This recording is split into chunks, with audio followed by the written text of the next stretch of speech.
वाह, आपको देख के अच्छा लगा और ये देख के ज़्यादा अच्छा लगा कि आप अपने काम को लेके सीरियस हैं। आप खुद को इस बात के लिए कॉन्ग्रेचुलेट कर सकते हैं कि आपको प्रॉब्लम है और आप उसके सॉल्यूशन को ढूंढ रही हैं। साथ में काम करें या न करें, खैर अभी हम आगे और भी बहुत सारी बातें करने वाले हैं, लेकिन आपको इस बात को शुरू करने से पहले इंश्योर कर लेना चाहिए कि अगले 30 से 45 मिनट हम जो भी बातें करेंगे वो आपके काम की हैं या नहीं है। क्या ये वीडियो 45 मिनट बाद आपको ये पता लगे कि आपके काम का नहीं था, तो इससे बेहतर ये है कि आप अपने आप से कुछ सवाल कर लें, जिससे अगर आप उन सवालों के अंदर फिट बैठते हैं तो आपको ये वीडियो देखना चाहिए, आपकी ये वीडियो काम आएगी। और अगर नहीं फिट बैठते हैं तो शायद हम एक दूसरे के लिए इतने कंपैटिबल नहीं हैं। तो आप पहला खुद से सवाल ये कीजिए कि क्या आप इसी बार हर हाल में ये एग्ज़ाम क्लियर करना चाहते हैं या फिर आपकी कोई पंचवर्षीय योजना है। अगर कोई पंचवर्षीय योजना है, इफेक्ट फिट नहीं है, क्योंकि हम जिस तरीके से काम करवाना चाह रहे हैं आपसे या हम जिस इन्वॉल्व होकर जो काम करेंगे तो आप और हमारी एनर्जी मैच नहीं करेगी, तो ये काम चलेगा नहीं। ये वीडियो आपके तभी काम आएगा अगर आपकी पहले से एक बार कोचिंग हो चुकी है। मान लीजिए कोचिंग नहीं भी हुई है तो लेकिन आपने अपने स्तर के ऊपर ही इस पूरे सिलेबस को रिवाइज कर रखा है, इसको थॉरली उसको देख रखा है, आपके पास में नोट्स हैं उन सारी चीज़ों के, तब आपके लिए ये वीडियो ज़्यादा फ्रूटफुल रहेगी और ये प्रोग्राम। थर्ड, आपके पास में कम से कम इस तरीके के एग्ज़ाम में 1 या 2 बार फेल होने का एक्सपीरियंस ज़रूर होना चाहिए, क्योंकि हमारा पूरा प्रोग्राम उस एक्सपीरियंस के अंदर सुधार करने पे बेस्ड है। 1 या 2 बार एग्जाम नहीं दिया है तो आप उस हमारी उन बातों को रिलेट ही नहीं कर पाएंगे, और जब आप रिलेट नहीं कर पाएंगे तो आपके अंदर वो जो टेंटेटिव सुधार है वो आपके अंदर कभी नहीं आ सकता और उससे आपको कोई फायदा नहीं होगा। अब चौथा पॉइंट, कि आप सच में अपने सिलेक्शन को लेके, अपने इन प्रयासों को लेके सीरियस हैं और आप किसी के गाइडेंस में चल सकते हैं। बहुत सारे लोग होते हैं कि जब उन्हें किसी तरीके से गाइड करने की कोशिश की जाती है, उन्हें कोई नया रास्ता दिखाया जाता है, तो उनका दिमाग काम करता है कि नहीं, ये नहीं, मेरे पास में इससे बेहतर तरीका है। अगर आपके पास में ऐसा कोई बेहतर तरीका है तो आपको नो डाउट उसको फॉलो करना चाहिए, उसी चीज़ को मानना चाहिए। लेकिन क्योंकि हमारा एक स्ट्रिक्ट प्लान है, हम बहुत मेहनत करते हैं उन सारी चीज़ों के ऊपर और फिर एक प्लान तैयार करते हैं, और जो हमारी समझ है पिछली 15 से 20 सालों के अंदर हमने जो एक्सपीरियंस एक्यूमुलेट किया है उसके बेस पे हम जो सलाह देते हैं हमें लगता है कि वो चीज़ें ठीक हैं। और बहुत ऑब्वियस है, अगर आप हमारे साथ में काम कर रहे हो तो हमारे अंदर कुछ देख के ही हमारे साथ में आए होंगे। तो अगर आप किसी की बात मान सकते हैं, किसी का गाइडेंस अगर आप स्वीकार कर सकते हैं, तो आपको इस वीडियो के अंदर बने रहना चाहिए। अदरवाइज तो आपके लिए अगेन ये 1 घंटे का जो वीडियो होगा वो आपके लिए वेस्ट हो जाएगा, आपका टाइम खराब हो जाएगा, और मैं टाइम को बर्बाद करने के सख्त खिलाफ हूँ। शुरू करने से एक बार पहले मैं अपने बारे में आपको थोड़ी डिटेल्स दे देता हूँ। मेरा नाम जीत पटेल है। मैं पिछले 18 सालों से इस इंडस्ट्री के अंदर काम कर रहा हूँ। एज अ स्टूडेंट मैंने काफ़ी लंबे समय काम किया है, फिर कोचिंग्स के साथ में जुड़ के काफ़ी काम किया है, बहुत सारे लोगों को मैंने मेंटोर किया है, बहुत अलग अलग एग्जाम्स के अंदर लोगों की हेल्प की है, और उसी से मेरी ये इंसाइट डेवलप हुई है, जिसका फ़ायदा मुझे खुद तो हुआ ही है, मेरे अपने दोस्तों को भी हुआ है, मेरे अपने स्टूडेंट्स को भी हुआ है, और अब हम इसको अलग लेवल पर ले जाना चाहते हैं। मैंने 2 बार यूपीएससी का इंटरव्यू दिया, मैंने 3 बार आरपीएससी में इंटरव्यू दिया, मैं 4 गवर्नमेंट जॉब्स ले चुका हूँ, मैं 3 बार नेट जेआरएफ हूँ जिसमें यूजीसी और सीएसआईआर शामिल है, मैं 7 बार नेट और सेट क्वालिफाई कर चुका हूँ ज्योग्राफी से, मैंने अपनी पीएचडी ज्योग्राफी में की है, मैंने इंस्टीट्यूशन में डॉक्टर विकास देवी कीर्ति के साथ में काम किया है, मैंने डॉक्टर पंकज दीक्षित के साथ में काम किया है, मैंने डॉक्टर पीयूष चौबे के साथ में काम किया है, मैंने डॉक्टर वंदना जादौन के साथ में काम किया है। इन 18 सालों में विभिन्न तरीके की भूमिकाओं को निभाने के बाद में मेरा एक व्यू पॉइंट बना है कि एक स्टूडेंट किस किस तरीके की प्रॉब्लम फेस करता है, किस जगह पे फेस करता है, और उसे कैसे ओवरकम किया जा सकता है, जिसको हमने अप्लाई भी किया है। और अपने इस 18 साल का जो भी एक्सपीरियंस मेरा रहा है उससे हमने इस पूरे प्रोजेक्ट के अंदर डाला है, जिस पर हम आगे आपके साथ में काम करने वाले हैं। इस प्रोजेक्ट के पहले फेज में हमने 20 लोगों के साथ में काम किया था, जिसमें 12 लोगों को सफलता मिली थी। अगली बार हमने फेज 2 के अंदर 37 लोगों के साथ में काम किया और हमें 31 लोगों के साथ में सफलता मिली। इस प्रोजेक्ट को हम पिछले 6 साल से बना रहे हैं, और तकरीबन कुछ IAS, RAS, जज, टीचर्स, डॉक्टर्स, उन सब के एक्सपीरियंस को हमने क्यूमुलेटिवली इसके अंदर इन्फ्यूज़ किया है, और उनकी जो भी समझ थी इसके बेस पे हमने सिस्टम को डिज़ाइन किया है। इस सिस्टम को डिज़ाइन करने के पीछे जो सबसे बड़ा मोटिव है, किसी भी एग्ज़ाम को प्रिपेयर करने में 4 से 5 साल क्यों लगते हैं। हम चाहते हैं कि वो काम 1 साल में, 6 महीने में, 8 महीने में क्यों नहीं हो सकता। ऐसा सिर्फ 1% से कम स्टूडेंट कर पाते हैं, बाकी सारे स्टूडेंट ऐसा क्यों नहीं कर पा रहे हैं। तो हमें ये समझ में आता है कि उस तरीके के सिस्टम, उस तरीके की फैसिलिटीज़ अवेलेबल नहीं है। पिछले 6 सालों से हम यही कोशिश कर रहे हैं कि इस तरीके का एक सिस्टम डिज़ाइन किया जा सके जिससे ये जो 3 4 5 साल की जो जर्नी है सिलेक्शन की, वो जर्नी 5 साल न होके 5 महीने 6 महीने की एक सिस्टमेटिक एक ही सिटिंग के अंदर एक तैयारी आपके पास में होनी चाहिए, और उसी तरीके का सिस्टम हम इसके अंदर डेवलप कर रहे हैं। तो अब शुरू करते हैं हम मुद्दे की बात। आप यहाँ पे क्यों आए हो? आपको कौन सी परेशानी परेशान कर रही है? बहुत स्वाभाविक है, आपको ये एग्ज़ाम हर हाल में क्लियर करना है, बावजूद इसके कि आपकी परेशानियाँ कितनी हैं, बावजूद इसके कि आपके पास में समय नहीं है, लेकिन फिर भी आप ये चाहते हैं कि आप ये परीक्षा क्लियर करें any how at any cost. तो समझ लेते हैं फिर कि ये होगा कैसे। तो इस एग्ज़ाम के अंदर 3 प्रोसेसेस हैं, इसके अलावा चौथा कोई प्रोसेस नहीं है। आप गड़बड़ करेंगे तो इन 3 में से किसी एक जगह गड़बड़ करेंगे, 2 जगह गड़बड़ करेंगे, 3 जगह गड़बड़ करेंगे, और इसीलिए आपका रिजल्ट नहीं आ रहा है। और जो लोग सेलेक्ट हो रहे हैं वो इन्हीं 3 के अंदर परफेक्शन के साथ में काम कर पा रहे हैं। तो 3 प्रोसेसेस कौन से? पहला, आपको एक सिलेबस दिया हुआ है और आपसे उस सिलेबस के अंदर सवाल पूछे जाएंगे, और तीसरा, आपको इन सवालों को मैक्सिमम नंबर्स में सही करना है और उसी से आपका सिलेक्शन होगा। ये तो अपेक्षा हुई जो कि बोर्ड ने या ऑर्गेनाइजेशन ने सेट की है, मान लो आरपीएससी ने या आरएसएसएमबी ने सेट की हुई है। वो आपसे चाहते हैं कि आपको एक जो सिलेबस दिया गया है वो सिलेबस थॉरली आपको याद हो, और उससे रिलेटेड जो भी सवाल आपसे पूछे जाएं उन सवालों के आप सही सही जवाब दे दो। जो सबसे ज़्यादा सवालों के जवाब सही देगा उसको वो मेरिट में जगह दे देंगे और अल्टीमेटली उनको नौकरी दे दी जाएगी। तो आप समझते हैं कि प्रोसेस वास्तव में काम कैसे कर रहा है या वो चाह क्या रहे हैं। तो एक सिलेबस है, उससे रिलेटेड कंटेंट है, एक ये कंटेंट आपके दिमाग में होना चाहिए, मतलब आपको याद होना चाहिए। दूसरा प्रोसेस। अब तीसरा प्रोसेस कि जब आपसे इससे रिलेटेड कोई भी सवाल पूछा जाए तो आपको वो कंटेंट उस समय में एग्जैक्टली याद आ जाना चाहिए सही तरीके से। यही तो बात है कि कंटेंट है वो आपको याद होना चाहिए और वो आपको समय पढ़ने पे याद आ जाना चाहिए। याद करने में और याद आने में डिफरेंस है। आप जो पढ़ते हैं वो आपको याद तो हो जाता है, लेकिन दिक्कत तब होती है जब आपसे पूछा जाता है और आप कंफ्यूज होते हैं या आपको वो याद नहीं आता है। आप खुद सोचिए, क्या इन 3 प्रोसेसेस के अलावा ऐसा और कोई भी प्रोसेस है जो इस एग्जामिनेशन पैटर्न के अंदर या इस एग्जामिनेशन प्रोसेस के अंदर भाग लेता है? नहीं ना? सोच के देखिए आप, नहीं है। तो आपको प्रॉब्लम या तो कंटेंट के अंदर है, या आपको याद करने के अंदर है, या आपको याद आने को लेके। चौथी कोई जगह है ही नहीं जहाँ आपको प्रॉब्लम है। तो आप समझते हैं कि हम एक्चुअल में काम कैसे करते हैं, हमारा फोकस इन 3 प्रोसेसेस के अंदर कहाँ है। अब जब हम इन चीज़ों के ऊपर डिस्कस करेंगे तो आपको एग्जैक्टली समझ में आ जाएगा कि आपके साथ में गलती किस जगह पे हो रही है, आप वो कौन सी गलती कर रहे हैं जो आपके सामने है लेकिन आपको दिखाई नहीं दे रही है, और उसकी वजह से आपका सिलेक्शन नहीं हो पा रहा है।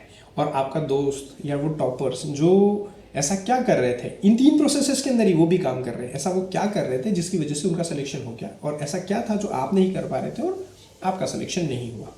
आप खुद भी उस गलती को बहुत जल्दी रियलाइज कर लें। तो अगेन पहले प्रोसेस के बारे में बात करते हैं कि नॉलेज का होना, मतलब उस सिलेबस से रिलेटेड जो भी कंटेंट होता है उसके लिए आप सभी लोग प्रयास करते हैं। पहली चीज़, हम किताबें खरीदते हैं तो पहले हिस्से के अंदर है, हम नोट्स बनाते हैं वो भी पहले हिस्से के अंदर है, हम कोचिंग जाते हैं वो भी पहले हिस्से के अंदर है, यूट्यूब देखोगे वो भी पहले हिस्से में है, टेलीग्राम ज्वाइन करोगे वो भी पहले हिस्से में है।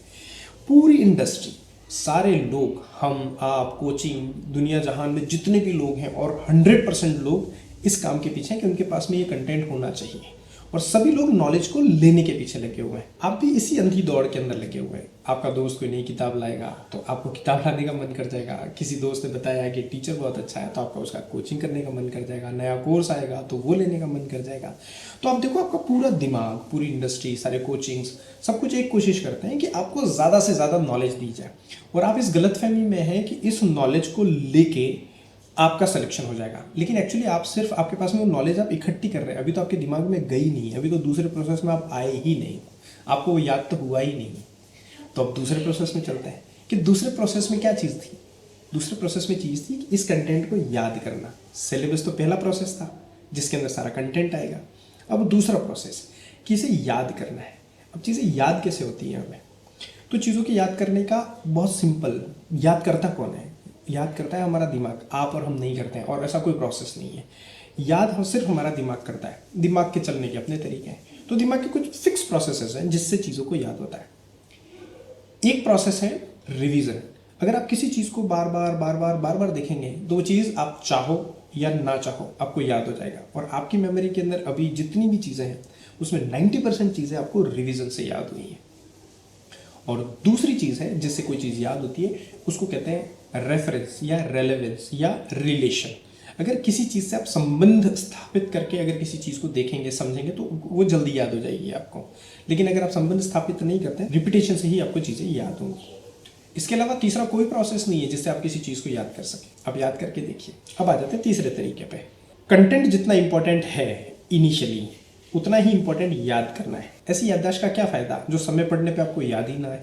ऐसी नॉलेज का क्या फ़ायदा जो समय पढ़ने पे आपको याद नहीं है? तो आपके पास भी तीसरा प्रॉब्लम है। लोग इस बात को गलत समझते हैं कि कोई चीज़ अगर हम याद कर लेंगे तो आपको याद आ जाएगी। ये दोनों अलग क्रियाएं हैं। एक में याद करना मतलब किसी चीज़ को आपके दिमाग में स्थापित करना है, किसी चीज़ को अपने दिमाग में इंस्टॉल करना है।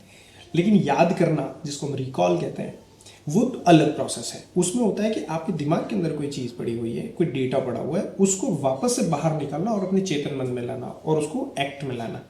तो ये दो अलग प्रोसेस है ऐसे। लेकिन हमें क्या लगता है, हम किताबें पढ़ेंगे और हमारा काम हो जाएगा। तो आप देखिए, आप अपनी तैयारी के सिस्टम को देखिए, आप उसके अंदर करते क्या है। आपका सारा फोकस सिर्फ पढ़ने के ऊपर है, सिर्फ सुनने के ऊपर है, सिर्फ देखने के ऊपर है। वो आपको लगता है आप एक बार देखेंगे आपको याद हो जाएगा, लेकिन आपका रिपीटेशन नहीं है, आपका रिवीजन कमजोर है। इसकी वजह से आपकी याददाश्त कमजोर है। लेकिन याद आना अपने आप में एक फिर से अलग प्रोसेस है। अब याद आने के लिए आप क्या करते हैं, चीज़ों को रिकॉल करने के लिए आपके पास में सिर्फ एक ही तरीका है और वो चीज़ है प्रैक्टिस। इसके अलावा दुनिया में और कोई तरीका नहीं है कि किसी चीज़ को आप रिकॉल कर सकें, और किसी भी तरीके से आपको रिकॉल नहीं होगा। अगर आप उसको मजबूत करना चाहते हैं तो आपको प्रैक्टिस ही करनी पड़ेगी, तभी आपके रिकॉल स्ट्रांग होंगे। अब आप खुद अपनी पिछली प्रिपरेशन को एनालाइज करके देखिए कि आपने पहला प्रोसेस किया, दूसरा प्रोसेस किया या तीसरा प्रोसेस किया। तो आप पाएंगे आपने दूसरे प्रोसेस पे भी काम कम किया और तीसरे प्रोसेस पे तो बिल्कुल ही काम नहीं किया, और उसकी वजह से आप फेल हुए। अब आप अपने उस दोस्त के बारे में, उस टॉपर के बारे में, उस टॉपर के इंटरव्यू के बारे में सोचिए जो उसने दिया था। वो क्या कहता है, वो हमेशा प्रैक्टिस के ऊपर फोकस करेगा, वो हमेशा रिवीजन के ऊपर फोकस करेगा। इस बात को एक इंटरेस्टिंग तरीके से समझिए। जैसे नॉलेज होना, इसका मतलब है कि आपको पता होना कि ये क्या है। रिवीजन करना, इसको बार बार देखना कि ये इस तरीके से है। और प्रैक्टिस करना मतलब उस चीज़ को आपको बार बार रिकॉल करना। तो जैसे अगर आपको एक बहुत स्वादिष्ट चाय बनानी है, आप सालों से चाय बना रहे हैं, तो आप ये बताइए कि आपने अपनी माँ से पूछा होगा, आप अपने बड़ी बहन से पूछा होगा, तो चाय कैसे बनाते हैं, ये नॉलेज है, सिर्फ नॉलेज है। वो आप एक बार पूछ सकते हैं किसी से, दो बार पूछ सकते हैं, ज़्यादा होगा तो 4-5 बार पूछ लेंगे उससे। लेकिन क्या सिर्फ वो जान भर लेने से आप चाय बनाना सीख जाएंगे? क्या उसके अंदर वो चाय के अंदर वो स्वाद आने लग जाएगा? नहीं आएगा। उसके लिए बेसिकली आपको एक्सपेरिमेंट करना पड़ेगा, उसको आपको याद तो रखना ही पड़ेगा, लेकिन एक्चुअल में स्वाद का जो रंग है, जो स्वाद जो आएगा, उस चाय का जो रंग है, उस चाय का जो स्वाद है, वो करने से आएगा आपको। तो आपने पिछले 500 बार चाय बनाई होगी, तब जाके कहीं जाके आपका स्वाद बैठा होगा। तो अब चाय बनाना आपको याद करने की ज़रूरत नहीं थी, आप प्रैक्टिस में लाएंगे, वो अपने आप हो जाएगा। ये प्रोसेस है। आप जो भी गलतियां करें, आपने पहली बार जब चाय बनाई होगी कुछ भूल गए होंगे, दूसरी बार जब बनाई होगी तब 2 चीज़ें भूल गए होंगे, तीसरी बार बनाई होगी फिर एक चीज़ भूल गए होंगे। धीरे धीरे आपके वो जो एरर है, जो गलतियां आप कर रहे हैं, बाय द प्रैक्टिस आपके पास में वो गलतियां कम करते रहे होंगे। अब ऐसा है कि आप आंख मीच के भी चाय बनाने बैठेंगे ना, तो आप चाय बना रहे हैं और आपकी चाय में वो स्वाद आ जाए। तो अब बात करते हैं कि बाकी के मेथड्स आपके साथ में काम क्यों नहीं करते हैं। यूट्यूब क्यों नहीं काम करता, कोचिंग्स क्यों नहीं काम करते हैं, ऑफलाइन क्लासेस आपके साथ में क्यों नहीं काम करते हैं, ऑनलाइन क्लासेस आपके साथ में क्यों नहीं काम करते, मतलब इतने इफेक्टिवली आपको रिजल्ट्स क्यों नहीं दे पाते। मैंने अभी आपको बताया कि इसके 3 प्रोसेस हैं, कंटेंट, उसको याद करना और उसका याद आना। तो पहली ही चीज़ के अंदर ये आपको मदद करेंगे। कोचिंग आपको एक्सप्लेन करेगा, आपको नोट्स प्रोवाइड करवाएगा, आपको कोई चीज़ समझा देगा। तो ये सारी चीज़ें आपके पहले प्रोसेस के अंदर जाएंगी। तो आपको कंटेंट दिया जा रहा है और आप भी उसी के पीछे भाग में, आप ही इस कल्चर के अंदर पढ़ने के बाद में सारी चीज़ों को इकट्ठे करने में ही लगे हुए हैं, लेकिन कभी भी आप दूसरे और तीसरे प्रोसेस में हैं नहीं। लेकिन कोचिंग आपसे ये एक्सपेक्ट करता है कि दूसरा और तीसरा प्रोसेस, ऐसा नहीं है कि उनको नहीं पता है, उनको पता है, लेकिन दूसरा और तीसरा प्रोसेस बहुत इंडिविजुअल है। उनके पास में एक क्लास के अंदर 500 बच्चे हैं, तो 500 बच्चों के लिए दूसरा और तीसरा प्रोसेस फॉलो नहीं कर सकते हैं, क्योंकि पहला प्रोसेस तो कॉमन है, एक ही नोट्स बनाने हैं, एक ही टीचर को खड़ा करना है और उसकी फोटो कॉपी करके सबके अंदर बांट देंगे। लेकिन दूसरा प्रोसेस इंडिविजुअल है, याद आप खुद करना है और उसके ऊपर आपकी कोई मदद नहीं कर सकता। तो दूसरे लेवल पे आपको अकेला छोड़ दिया जाता है, और तीसरे लेवल पे आपको कोई चीज़ याद आ रही है या नहीं आ रही है, वो भी आपसे ही एक्सपेक्ट किया जाता है कि आप ही इस चीज़ को याद करें। यूट्यूब अगेन आपके साथ में वही काम करेगा जो कोचिंग्स कर रही हैं, बस वो रिमोटली कर रहे हैं आपके साथ में। तीसरा है ऑनलाइन क्लासेस। तो यूट्यूब और ऑनलाइन क्लासेस के अंदर सिर्फ ऑफिशियल चैनल का अंतर है। आपके साथ में अगेन वही काम हो रहा है, वो भी पहले ही पॉइंट के ऊपर काम कर रहे हैं, कोई भी दूसरे या तीसरे पॉइंट पे काम नहीं कर रहा है। किताबें किताबें भी अगेन आपको सिर्फ नॉलेज दे रही हैं, लेकिन आपके अंदर नॉलेज गई या नहीं गई, आपको याद हुआ, आपको याद आ रहा है या नहीं आ रहा है, उसके अंदर आपकी कोई भी मदद नहीं कर पाएंगे। नोट्स भी सेम एग्जैक्टली वैसे ही काम करेंगे।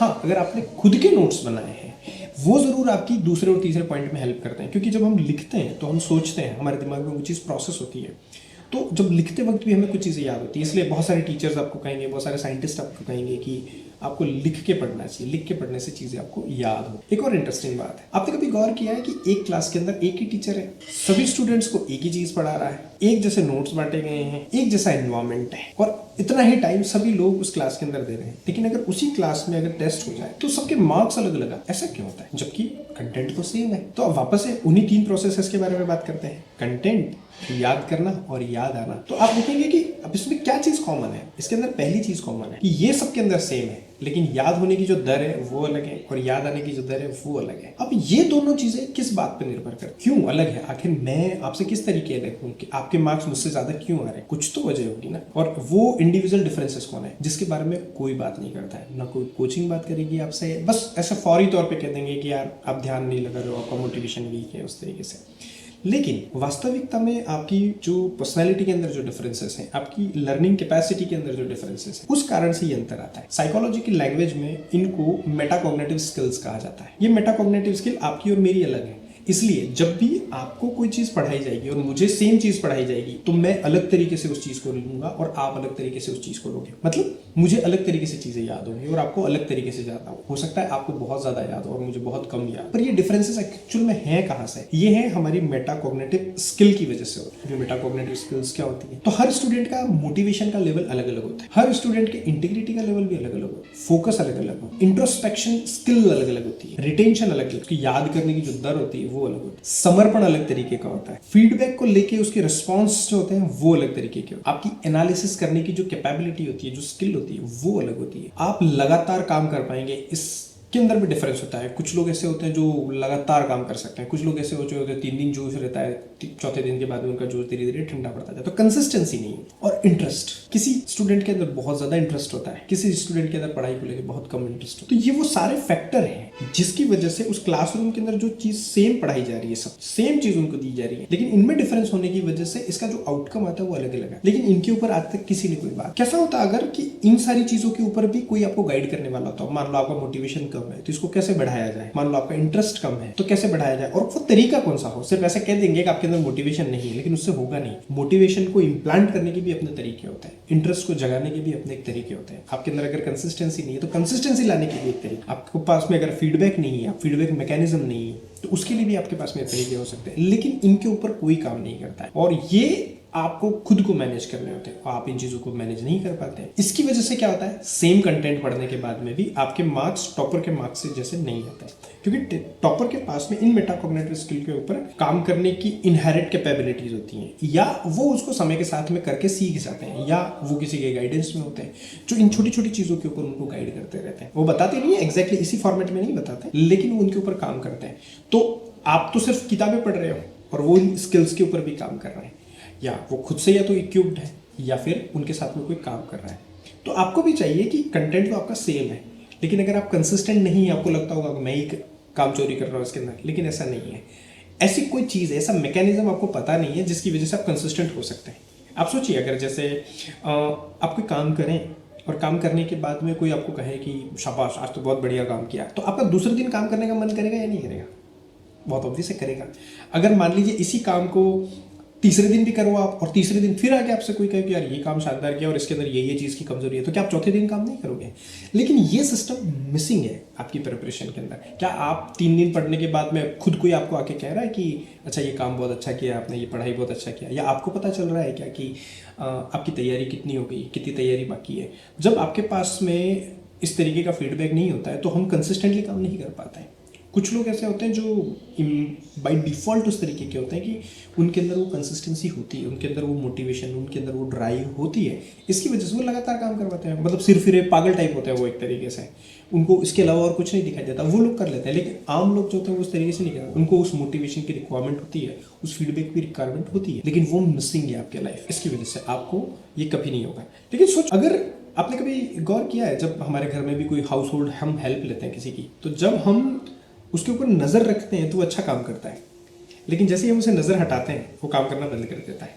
तो क्योंकि आप कंपटीशन की प्रिपरेशन के अंदर हैं, आप लाइब्रेरी के अंदर पढ़ रहे हैं या आप घर पे पढ़ रहे हैं, तो आपने ये ऑब्जर्व किया होगा, क्योंकि आपको किसी को जवाब देना नहीं, आपको जवाब देना है सिर्फ फाइनल वाले दिन, जिस दिन आपका रिजल्ट आएगा उस दिन आपके मम्मी पापा पूछेंगे भाई कैसा रिजल्ट रहा। लेकिन आप डेली क्या कर रहे हैं उसके ऊपर आपको किसी को जवाब नहीं देना है, इसकी वजह से आप डिरेल हो जाते हैं।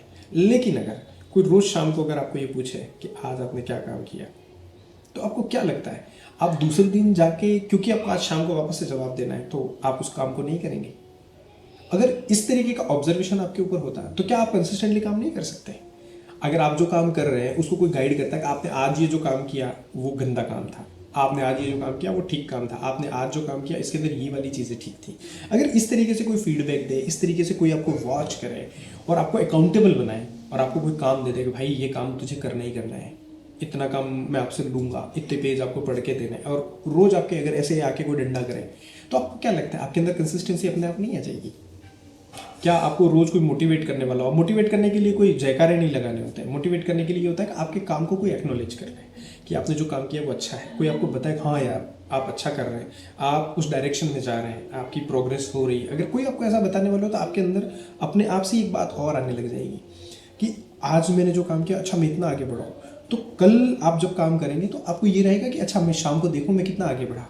अगर आपको रोज़ पता चलता रहे तो आप उस काम को लगातार करने की आपकी आदत बन जाएगी। लेकिन आपका ये जो पढ़ाई का जो सिस्टम बना हुआ है अभी, इसके अंदर ये फीडबैक और ऑब्जर्वेशन मिसिंग है, इसकी वजह से आप कंसिस्टेंट नहीं हो पाते। आप खुद सोच के देखो, अगर आपको सिर्फ ऑब्जर्वेशन दे दिया जाए, आपको फीडबैक दिया जाए और आपसे पूछा जाए, आपको अकाउंटेबल बना दिया, अगर ये तीन चीज़ें कर दी जाएँ तो क्या आप डेली काम नहीं कर पाएंगे?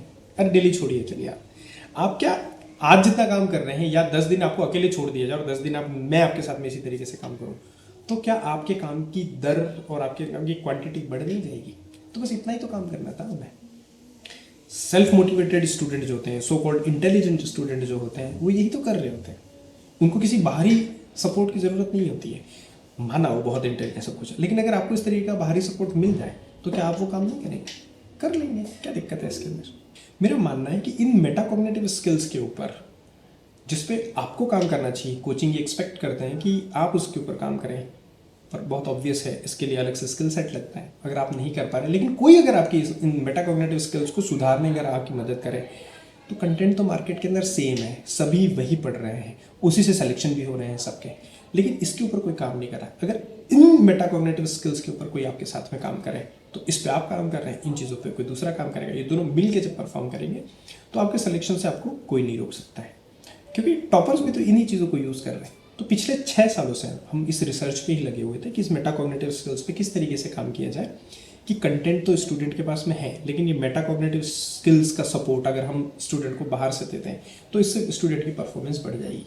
और ऐसा हमने एक्सपेरिमेंट के दौरान किया है। यही वजह है कि हमने उन 20 लोगों के ऊपर काम किया जिसमें से 12 लोगों का सिलेक्शन हुआ। जब हमने 37 लोगों पे काम किया दूसरी बार तो हमारे 31 लोगों का सिलेक्शन हुआ। और इस सिस्टम को बनाने के लिए हमने क्लासिकल थियरीज़ का यूज़ किया हुआ है, जो साइकोलॉजिकल थियरीज़ हैं, जो मॉडर्न डे थियरीज़ हैं, जो ऑब्जर्वेशंस हैं, उन सब के अंदर जितने प्रिंसिपल्स थे उनके बेस के ऊपर ये चीज़ें बनाई गई हैं। बल्कि वेल रिसर्च जो अप्रोचेस हैं जिससे आपकी उत्पादकता बढ़ती है, जिसके अंदर परफॉर्मेंस के अंदर जिससे सुधार होता है, उन सबको इन्फ्यूज़ करके हम एजुकेशन के सेक्टर के अंदर हमने इस तरीके से काम किया है। और यही कारण है कि जो हाउसवाइफ पिछले 10 से 12 सालों से लगातार प्रिपरेशन कर रही हैं और वो रैंडम थी उनकी प्रिपरेशन, जिसकी वजह से उनका सिलेक्शन 2 नंबर से, 4 नंबर से, 10 नंबर से ऐसे में ही रुक रहा था, क्योंकि उन्हें एग्जैक्टली नहीं पता था कि वो कहाँ गलतियाँ कर रही हैं। उनके साथ में जब काम किया तो उसके अंदर इम्प्रूवाइजेशन उन्होंने फील किया और यही वजह थी कि उसके अंदर जो रैंक 1 भी आ गई। जो लोग 10-12 साल से पढ़ने के बाद लगातार फेल कर रहे, अचानक से ऐसा क्या हो गया कि उन्होंने अपनी रैंक्स को इतना शूट कर लिया? तो वजह बिल्कुल साफ है, कोई रॉकेट साइंस नहीं है। आप जो अब तक नहीं कर रहे थे आपने वो काम कर लिया, आपका काम हो गया। तो मूल ये सवाल कि आखिर में हमने उन 20 और 31 लोगों के साथ में किया क्या, क्या प्रोसेस अपनाया हमने उनके साथ। हमने स्टूडेंट को 300 क्वेश्चन सॉल्व करने के लिए दिए, चाहे उन्हें आते हों या नहीं आते हों, उन्हें वो टॉपिक पढ़ा हो या नहीं पढ़ा हो। वो क्वेश्चन उस एग्जाम से रिलेटेड थे और टॉपिक वाइज पूछे गए थे। सॉल्व करने के बाद में उन्हें उसको वापस से रिव्यू करना होता था, जिसमें उन्होंने क्या गलत किए उनको रिव्यू करना होता था, और इसके तुरंत बाद वही पेपर उनको फिर से सॉल्व करने के लिए दिया होता था। इस तरीके से जब वो 5000 सवाल सॉल्व कर लेते हैं तो उन 5000 क्वेश्चन का पैटर्न हम तैयार करते हैं, उसका एक एनालिसिस तैयार करते हैं, जिसके अंदर ये आइडेंटिफाई किया जाता है कि स्टूडेंट के जो लर्निंग हैबिट्स हैं उसके अंदर ऐसी कौन सी गलतियां हैं जो इसको एग्जाम में नुकसान पहुंचा सकती हैं। जैसे एक गलती होती है जल्दबाजी की, कि स्टूडेंट क्वेश्चन को पूरा नहीं पढ़ता है, या पढ़ता है तो फौरी तौर पे पढ़ता है, सतही तौर पे पढ़ता है, जिसकी वजह से वो उसकी गहराई से समझ नहीं पाता है। जैसे अंडरलाइन किया हुआ नहीं उसे दिखाई नहीं देता है, तो मिलती जुलती कोई चीज़ उसके दिमाग में आती है और क्योंकि उसने गौर से नहीं पढ़ा होता तो उसका जवाब दे के आगे चला जाता है। जब एग्ज़ाम ख़त्म होता है, जब वो घर जाता है, तब उसे पता चलता है कि ये 4 क्वेश्चन सिर्फ एग्ज़ाम में उस पर्टिकुलर क्वेश्चन पे ध्यान से न पढ़ने के कारण गलत हुए।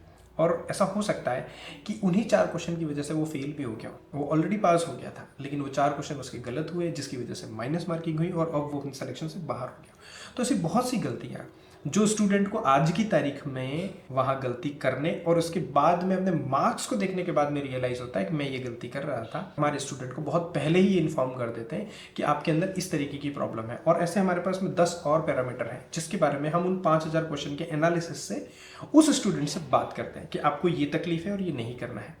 आने वाले टाइम के अंदर हम ये भी ऑब्जर्व करते हैं कि जो फीडबैक उसको दिया गया था, जो गलती उसको करने के लिए मना किया गया था, क्या अब भी वो गलती रिवाइज कर रहा है। अगर वो कर रहा है तो अगेन उसी बात पे उसको फिर से फीडबैक दिया जाता है कि आपको ये गलती नहीं करनी है, और इस तरीके से हम उन मेटाकॉग्निटिव स्किल्स पे काम करते हैं। जब ये क्वेश्चन का सिलसिला आगे बढ़ता है और स्टूडेंट लगभग 10-12 हज़ार सवाल कर लेता है, तब हमारे पास में एक सब्सटेंशियल डेटा होता है पूरे सिलेबस का, जिसमें हम एनालाइज करके ये पता लगाने की कोशिश की कि पर्टिकुलर इस एग्जाम के अंदर 6 सब्जेक्ट्स हैं और उन 6 में से इस एक सब्जेक्ट के अंदर पर्टिकुलर स्टूडेंट बहुत कमजोर है और इस सब्जेक्ट के अंदर स्टूडेंट बहुत स्ट्रांग है। लेकिन ऐसा हो सकता है कि जिस सब्जेक्ट में स्टूडेंट स्ट्रांग हो उसके भी बहुत सारे टॉपिक्स होते हैं, जिसके अंदर ऐसा हो सकता है कि वो पर्टिकुलर किसी टॉपिक के अंदर पूरे सब्जेक्ट में तो स्ट्रांग है लेकिन उस सब्जेक्ट के किसी एक पार्ट के अंदर वो वीक हो। तो हम पता लगाते हैं कि पूरे उस ट्री में, पूरे उस सिलेबस के हर एक छोटे छोटे सिलेबस के पॉइंट के अंदर वो कहाँ कहाँ कमज़ोर है।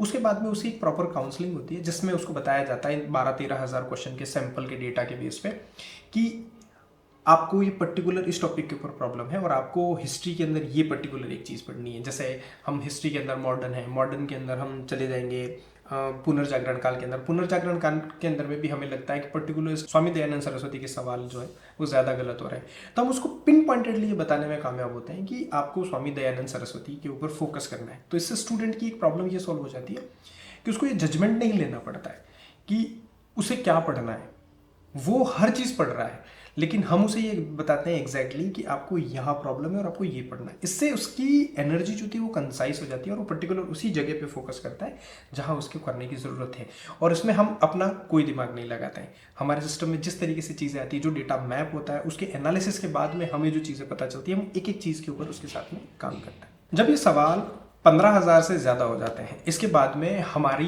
एक्चुअल चीज़ें शुरू होती हैं। मेंटोर्स हर स्टूडेंट के लिए इंडिविजुअली उनके लिए पेपर्स तैयार किए हैं। लेट्स से अगर किसी स्टूडेंट का इंग्लिश के अंदर जीरंड वीक है तो हमारा मेंटोर उस पर्टिकुलर स्टूडेंट के लिए जीरंड से रिलेटेड जो क्वेश्चंस थे वही उसको बार बार प्रैक्टिस करवाएगा।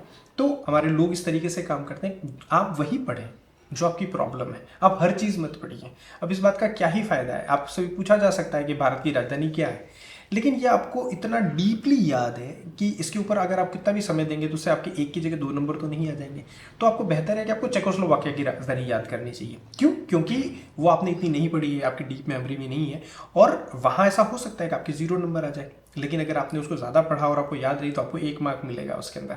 तो हम बेसिकली हमारे मेंटोर्स जो है वो हर स्टूडेंट की इंडिविजुअल कैपेसिटी पे जाके ये चीज़ें देखते हैं कि इस स्टूडेंट की ये स्ट्रॉन्ग एरिया है तो इसके ऊपर कम काम करना है, और ये वीक एरियाज हैं तो इनके ऊपर हमें स्ट्रांगली और ज़्यादा काम करने की ज़रूरत है, जिससे उनके वीक एरियाज़ के ऊपर स्टूडेंट ज़्यादा फोकस कर सकते हैं, जिसको ज़्यादा पढ़ने की ज़रूरत है। और स्टूडेंट की क्लासिक प्रॉब्लम सॉल्व होती है कि स्टूडेंट को समझ में नहीं आता कि मैं क्या चीज़ रिवाइज करूं, तो उसका जो बर्डन है वो हमारे मेंटर्स लेते हैं। उन्होंने लिया और उन्होंने क्या किया, जो वीक एरियाज थे, हर स्टूडेंट का वीक एरिया अलग होता है, तो जिस स्टूडेंट का जो वीक एरिया है वो उसी के ऊपर प्रैक्टिस करता है। तो इससे जो हाउसवाइफ होती हैं वो, उनके पास में 3 या 4 घंटे ही हैं, लेकिन उन 3 या 4 घंटे के अंदर वो वही चीज़ें पढ़ रही हैं जो उनके लिए बहुत ज़्यादा ज़रूरी हैं, जो उनके ब्रेन के अंदर कम है, जो उनकी तैयारी के अंदर मिसिंग है, वो उन्हीं चीज़ों के ऊपर काम करती हैं। तो इससे होता ये है कि वो सारी चीज़ों को बहुत कम समय के अंदर बहुत ज़्यादा इम्प्रोवाइज कर सकती है, बहुत ज़्यादा ड्रास्टिकली उनके अंदर चेंजेस आते हैं। और ये प्रोसेस एग्जाम के एक दिन पहले तक चलता रहता है। इसके साथ में स्टूडेंट्स की अकाउंटेबिलिटी भी तय की गई। प्रोसेस बहुत सिंपल है कि आपको डेली 300 क्वेश्चन सॉल्व करने हैं। अगर कोई स्टूडेंट 300 क्वेश्चन सॉल्व नहीं करता है तो हमारे मेंटर्स उसके ऊपर वॉच रखते हैं और उनको इन्फॉर्म किया जाता है कि आपने आज 300 क्वेश्चन नहीं किए हैं। लेकिन हमारी 1, 2, 3 वार्निंग के बाद में भी अगर वो स्टूडेंट हमारे हिसाब से काम नहीं करता तो हमने उस स्टूडेंट को हमारे ग्रुप से बाहर कर। दूसरा, हमने एक पर्टिकुलर सेट बना रखा है कि आपको इस तरीके से क्वेश्चन सॉल्व करने हैं। बहुत बार स्टूडेंट अपने आप को ज़्यादा चालाक समझते हैं तो वो क्या करते हैं, उसकी खाना पूर्ति करने के लिए वो काम करते हैं, लेकिन अगर उन्होंने वो क्वालिटेटिवली अगर वो काम नहीं किया होता है, जिस तरीके से हम चाहते हैं उस तरीके से काम नहीं किया होता है, तो भी हमें वो पता चल जाता है। हमारा डेटा एनालिसिस इतना स्ट्रांग है कि उससे भी हमें पता चल जाता है कि यहाँ पे स्टूडेंट ने पर्टिकुलरली काम चोरी की है। हमें ये भी पता चल जाता है कि स्टूडेंट ने, हमने जो पेपर उसको वापस से पढ़ने के लिए दिया है, क्या उसने वो पढ़ा था या नहीं पढ़ा था। हमें ये भी पता चल जाता है कि वो उस इंटेंट के साथ में काम कर रहा है या नहीं कर रहा है। हमें ये भी पता चल जाता है कि उस पर्टिकुलर उसी स्टूडेंट ने काम किया है या नहीं किया है। तो इन सारी चीज़ों के हम उस बच्चे के साथ में हमने डिस्कशन किया कि आपको ये चीज़ नहीं करनी है, ये चीज़ गलत हो रही है, और हम उस पर्टिकुलर उसकी उस आदत के बारे में हमने उसको बताया कि अगर आप ये गलती कर रहे हैं जो आपने अभी की है तो इसका एग्जाम में कैसे होता है। और स्टूडेंट उससे रिलेट कर जाता है कि हाँ, मेरे साथ में ये प्रॉब्लम होती है, अच्छा ये इस वजह से होती है। तो जब हम स्टूडेंट को एग्जैक्टली वो बात बताते हैं जिसकी वजह से वो प्रॉब्लम हो रही है, जो वो कर रहा है, और उसका इम्पैक्ट भी उसको एग्जाम में बताते हैं। मैं तो एग्जाम में गया नहीं, लेकिन हमारा सिस्टम का एनालिसिस, हमारे मेंटर्स इतने सीजन्ड है कि वो बताते हैं कि आप ये जो प्रॉब्लम कर रहे हैं, ये जो हरकत आपने की है, इसका एग्जाम में आपको इस तरीके से खामियाजा भुगतना पड़ता है। तब स्टूडेंट के दिमाग में वो बात एग्जैक्टली बैठ जाती है, और उसके बाद में जाके उन्होंने उन आदतों के ऊपर धीरे धीरे कंट्रोल करना शुरू किया, और फिर उनके लिए वो चीज़ें बहुत आसान हो गई कि अपनी तैयारी को कस्टमाइज़ कैसे करना है, अपनी तैयारी को चैनलाइज कैसे करना है, और जो दिया हुआ टाइम है उसको हम कितने खूबसूरत तरीके से, कितने इफेक्टिव तरीके से हम इसको यूज़ कर सकते हैं। और यही कारण है कि हम रैंक 1, 13, 37, 72 इस तरीके के रैंक्स भी हम निकाल के लेके आ पाए। स्टूडेंट को एग्जैक्टली वो एक्सपीरियंस दे पाते हैं कि वो जो काम कर रहे हैं वो कौन कौन सी छोटी छोटी गलतियां, वो उस तरीके के हज़ारों डाउट्स होते हैं जो स्टूडेंट खुद ही सॉल्व करने की कोशिश करते हैं, लेकिन हमारे पास में जो एक्सपीरियंस है तो हम उनके उन डाउट को सर्व कर पाते हैं। इससे एक तो उनसे हमारा जुड़ाव भी जुड़ता है, और दूसरा हम जो उनसे काम चाहते हैं वो भी वो करते हैं। तीसरा, वो स्टूडेंट ने ये महसूस किया कि कोई हमारे लिए काम कर रहा है, तो वो एक सेंस ऑफ रिस्पॉन्सिबिलिटी उनके अंदर में भी आई। तो एक बहुत कंसिस्टेंट तरीके से उन लोगों ने हमारे साथ में काम किया। आपको ये जान के ताज्जुब होगा कि हमारे स्टूडेंट्स ने, जो टॉपर हैं, उन्होंने 1,22,000 सवालों की प्रैक्टिस की थी।